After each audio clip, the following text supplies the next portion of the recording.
Nouer avec l'esprit de conquête, c'est aussi embrasser avec enthousiasme l'incroyable défi que posent les grandes transitions du monde, au premier rang desquelles la transition écologique.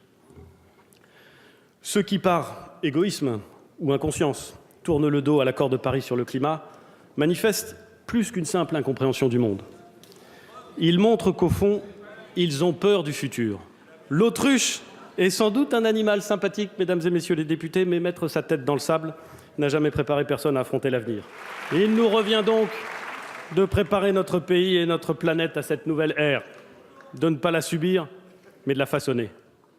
Notre rapport aux ressources doit être profondément modifié. Notre cap sera simple à formuler, mais ambitieux et exigeant.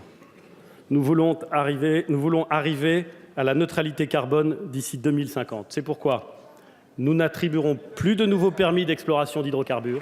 La convergence diesel-essence sera atteinte avant la fin de la mandature. La montée en puissance de la fiscalité carbone sera accélérée et nous diviserons par 2 les déchets mis en décharge et recyclerons 100% des plastiques sur tout le territoire d'ici 2025.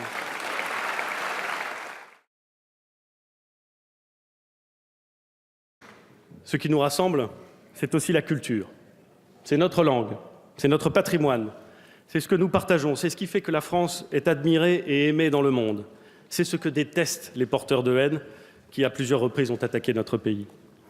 Et s'ils détestent autant cette culture et ce mode de vie, s'ils haïssent les dessins, les livres, la musique et les spectacles, c'est qu'ils savent que ceux-ci sont une source inépuisable de réflexion, d'émancipation et de bonheur.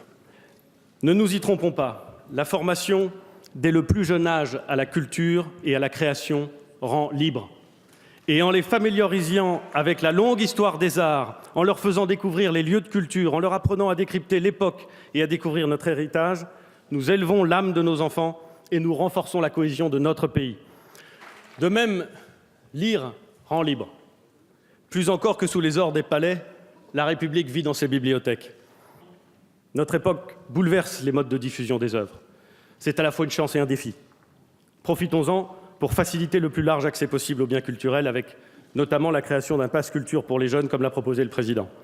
Mais ouvrons aussi le débat avec les acteurs géants du numérique, dans le cadre européen, pour assurer aux artistes les moyens de vivre de leur création et pour participer au financement de cet accès aux œuvres.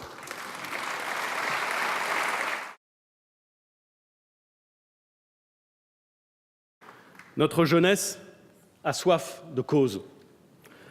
On n'y répondra pas par des taux de croissance ou par des procédures. La jeunesse veut s'élever. Au siècle dernier, elle a eu trop d'occasions de verser son sang.